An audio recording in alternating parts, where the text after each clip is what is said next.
पहले तो इन्होंने नोटिस की कार्रवाई की, नोटिस की कार्रवाई का ध्वस्तीकरण का भी काम किया। उसके बाद इन्होंने पैसे लेके सब काम अपनी ही नॉलेज में कराए हैं। उसके बाद अब दोबारा इनके खिलाफ एफआईआर कराने का काम किया और सब लोगों ने मिलजुल के जितने पैसे इनसे उतार सकते थे वो उतारने के बाद अब प्रशासन और शासन की नजर में अपने आप को साफ सोच दिखाने के लिए अब ये एफआईआर की कार्रवाई। अवैध है तो उसे फिर उन्होंने किया क्यों? उसे 143 करनी ही नहीं चाहिए थी, उसकी आबादी घोषित करनी ही नहीं चाहिए थी। अगर आबादी घोषित होगी और वहां लोगों को जरूरत है प्लॉट की तो वो तो कटेगी ही ना।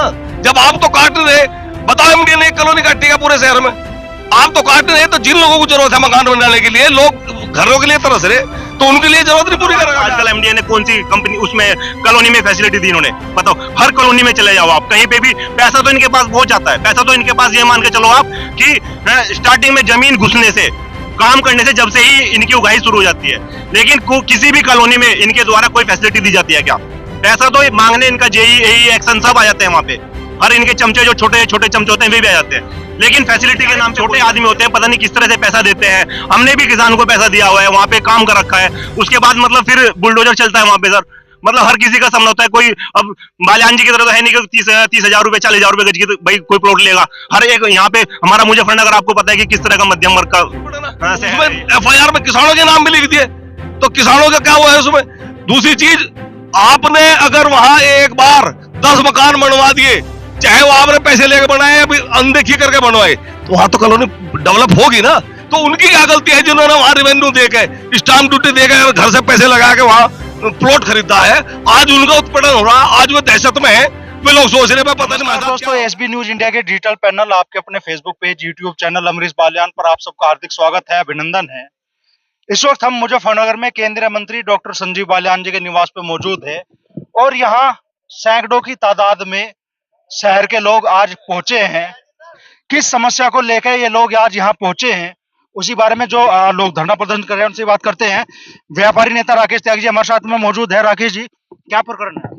प्रकरण ये है जी कि हम ये कहना चाहते हैं कि किसी भी गली में आप 2 रेता सीमेंट डाल दो और 2 उसका डाल दो और 50-60 ईंट रख दो, तो वहाँ पे जो है एमडीए के लोग पहुँच जाते हैं और वो वहाँ से वो अपना चाहे दलाली लेके उसे बनन दे या उसका नक्शा पास करके बनन दे। हम ये कहते हैं कि ये कॉलोनियाँ बनी उस समय जो अधिकारी यहाँ पर मौजूद थे, जिन अधिकारियों की मौजूदगी में बनी, पहले कार्रवाई उन पे होनी चाहिए। एक कॉलोनी बन गई, इतनी बड़ी कॉलोनी बन गई, आज उसे आप अवैध घोषित कर रहे, शत्रु संपत्ति घोषित कर रहे, उस समय कहाँ थे वे अधिकारी? कहाँ थे जिन अधिकारियों के सामने वे कॉलोनियां खड़ी हुई? क्या उन्हें पता नहीं है कॉलोनियां बनी? पैसे लेकर कॉलोनियां बनवा दी और उन्हें अवैध घोषित करने के पैसे लेने के लिए फिर उन्हें अवैध घोषित कर दिया। कब तक, आखिर कब तक? आप कोई एक परिवार में एक व्यक्ति मरता है तो उसे रोके बैठ जाते हैं, लेकिन जब किसी का व्यापार मर जाता है, आप जानते हो कि उसका परिवार सारा मर जाता है। आज हमारे परिवार मर रहा है, ये हमारे व्यापार संगठन जुड़ी हुई उत्तर प्रदेश उद्योग व्यापार संगठन से जुड़ी हुई प्रोपर्टी डीलर एसोसिएशन है। पूरा व्यापार संगठन इनके साथ है। हम बाजार भी इनके लिए बंद करेंगे, अगर हमें आवश्यकता पड़ी हम इनके हर जेल भरो आंदोलन करेंगे। जो भी इन्होंने ये निर्णय लेंगे, हमारा पूरा व्यापार संगठन इनके पूरी तरह साथ है। हम आज लखनऊ भी जा रहे हैं। हाँ, नितिन अग्रवाल जी हमारे प्रदेश अध्यक्ष हैं, जो हमारे आबकारी मंत्री हैं, उनके समक्ष भी अब ये समस्या हम रखेंगे। नरेश अग्रवाल जी हमारे राष्ट्रीय अध्यक्ष हैं, उनके समक्ष भी आज ये हम लखनऊ में समस्या वहां रखेंगे। तो ये वे लोग हैं जिनके मकान प्रभावित हुए हैं, जिन पे बुलडोजर चल रहा है, या ये प्रॉपर्टी डीलर है? प्रॉपर्टी डीलर है ये। प्रॉपर्टी डीलर जो एसोसिएशन है, अध्यक्ष उसके अविनाश त्यागी जी हैं, ये परवीन त्यागी जी महामंत्री हैं, यहाँ कोषाध्यक्ष जी हैं, सभी जो लोग हैं, ये प्रॉपर्टी डीलर एसोसिएशन हमारे से जुड़ी हुई है। उत्तर प्रदेश उद्योग व्यापार से जुड़ी हुई एसोसिएशन है। तो ये लोग सब यहाँ पर उपस्थित हैं, सब प्रॉपर्टी डीलर एसोसिएशन के लोग। तो अवनीश जी, जी आप प्रॉपर्टी डीलर के अध्यक्ष हैं जी। तो परिचय जी, मेरा नाम अविनाश त्यागी, मैं प्रॉपर्टी डीलर एसोसिएशन का अध्यक्ष हूँ। ये सब लोग वो लोग हैं जो प्रॉपर्टी से संबंधित कार्य करने वाले लोग हैं। इन लोगों के खिलाफ पहले तो इन्होंने नोटिस की कार्रवाई की, नोटिस की कार्रवाई का ध्वस्तीकरण का भी काम किया। उसके बाद इन्होंने पैसे लेके सब काम अपनी ही नॉलेज में कराए हैं। उसके बाद अब दोबारा इनके खिलाफ एफआईआर कराने का काम किया और सब लोगों ने मिलजुल के जितने पैसे इनसे उतार सकते थे वो उतारने के बाद अब प्रशासन और शासन की नजर में अपने आप को साथ सोच दिखाने के लिए अब ये एफआईआर की कार्रवाई की जो अवैध है। आप लोगों के सभी को संज्ञान है कि जब नक्शा पास कराने जाते हैं तो वहां 100 कारण बताते हैं कि हाँ इस वजह से नहीं हो पाने का, या उस वजह से नहीं हो पाने का, नक्शा पास नहीं किया जाता। और जहां नहीं पास कर सकते तो वहां पर उगाही कैसी? ये लोग जब 143 करते हैं उसकी, जब उसे आबादी घोषित करते हैं, वो शासन का ही काम है ना, इन लोगों के हाथ में नहीं है।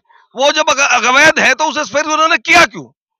उसे 143 करनी ही नहीं चाहिए थी, उसकी आबादी घोषित करनी ही नहीं चाहिए थी। अगर आबादी घोषित होगी और वहां लोगों को जरूरत है प्लॉट की तो वो तो कटेगी ही ना। जब आप तो काट नहीं रहे, बताओ एमडीए ने एक कॉलोनी काटी है पूरे शहर में, आप तो काट नहीं रहे, तो जिन लोगों को जरूरत है मकान बनाने के लिए, लोग घरों के लिए तरस रहे, तो उनके लिए जरूरत नहीं पूरी करेगा क्या आदमी?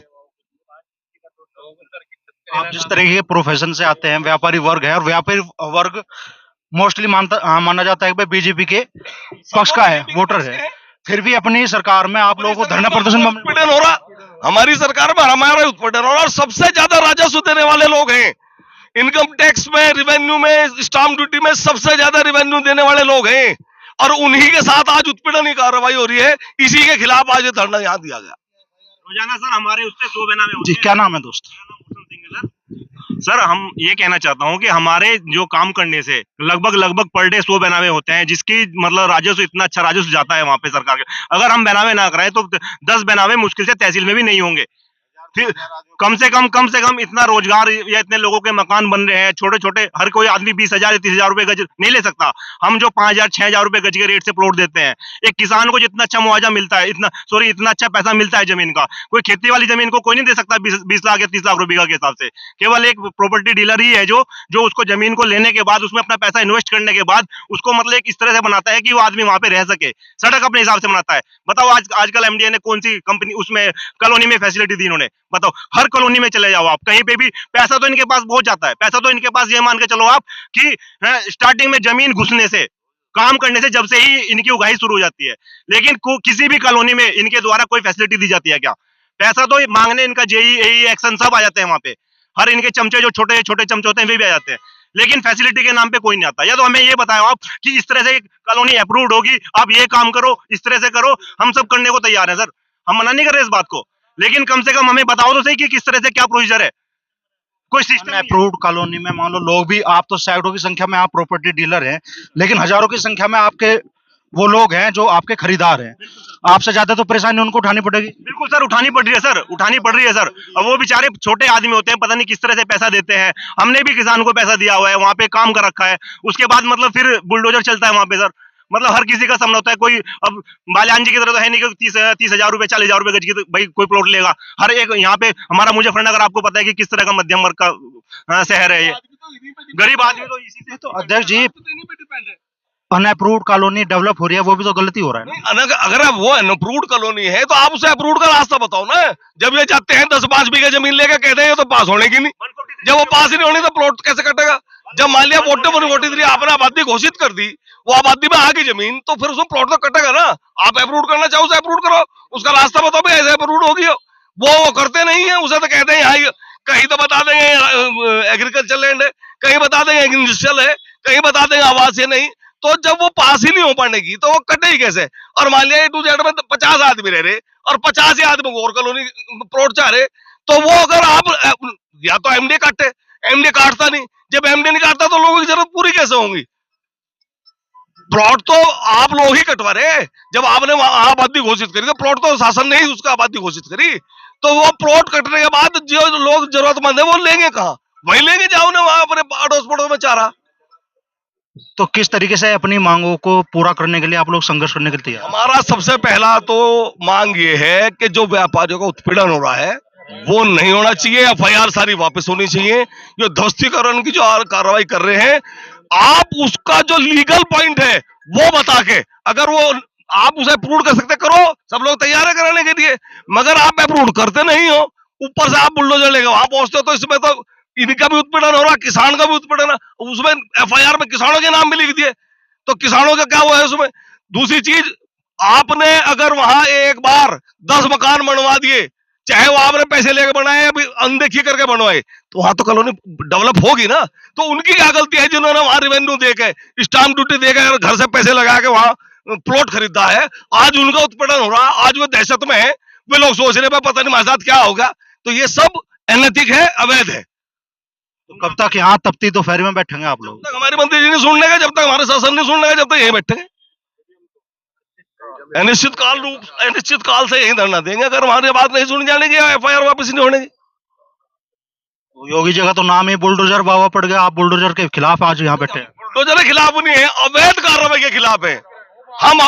जो आदमी सरकार को राजस्व देता हो, जिससे सरकार को आमदनी होती है, उसे अवैध काम बता रहे, अवैध कॉलोनी बता रहे, भू माफिया बता रहे, क्या ये सही शब्द है उस आदमी के लिए जो इतना राजस्व देता हो? सर बैनामे बंद कराओ ना फिर, बैनामे बंद करा दो, बैनामे बंद कराओ फिर भाई। अगर इनको इस तरह काम करना है तो बैनामे बंद करा दो, आप सब सारी काम खत्म हो जाएगा। हम भी अपना बिस्तरा उठा के कहीं अपने, हम भी अपनी मजदूरी करेंगे, फिर हम क्यों खामा खा इस तरह से परेशान होंगे सर? फिर तो बड़ा आक्रोश यहाँ जो प्रॉपर्टी डीलर पहुंचे हैं उनके अंदर है, कह रहे हैं कि बुलडोजर चला, कार्रवाई हुई, फिर लेन देन के जरिए एमडीए से फिर कार्रवाई कॉलोनी की शुरू हुई, अब दोबारा से उन पे मुकदमे की कार्रवाई चल रही है, बुलडोजर चल रहा है। क्या कहना चाहोगे भाई? प्रशासन इस तरह की कार्रवाई कर रहा है कि पहले हमने 143 कराई, जितने प्रॉपर्टी डीलर हैं वो शासन से 143 की कार्रवाई कराते हैं। 143 में जब आवासीय क्षेत्र में कोई भी भूमि घोषित कर दी गई तो उसके बाद में सभी आवासीय क्षेत्र के स्टाम्प देकर वहां की रजिस्ट्री करा रहे हैं। क्या एसडीएम उस क्षेत्र का, प्रशासन का अधिकारी नहीं है? या तो एसडीएम को वहां पे 143 की कार्रवाई नहीं करनी चाहिए, और अगर 143 की कार्रवाई एक बार होगी, आदेश हो गए, शासनादेश हो गए कि ये भूमि आवासीय क्षेत्र में घोषित की जाती है, तो या तो एसडीएम को, कंसर्न क्षेत्र के एसडीएम को, जिस भूमि का उन्होंने आवासीय क्षेत्र में घोषित किया है उसकी चिट्ठी वो एमडीओ को लिखें। जब हम एमडीओ में नक्शे के लिए जाते हैं तो बोलते हैं कि ये तो कृषि भूमि है और यहाँ पे आर जोन नहीं हो सकता है, यहाँ रेजिडेंस नहीं बन सकते। हम नक्शा डालना चाहते हैं, नक्शे के थ्रू ही हम जो नंबर 1 में जो कॉलोनी काटना चाहते हैं, लेकिन एमडीए उसका नक्शा पास नहीं करती। तो बताइए किस तरीके से, जब सरकार के ही 2 विभागों में कोऑर्डिनेशन नहीं है, सरकार के विभागों में ही कोऑर्डिनेशन का अभाव है, तो हम क्या करें? जो धन्यवाद।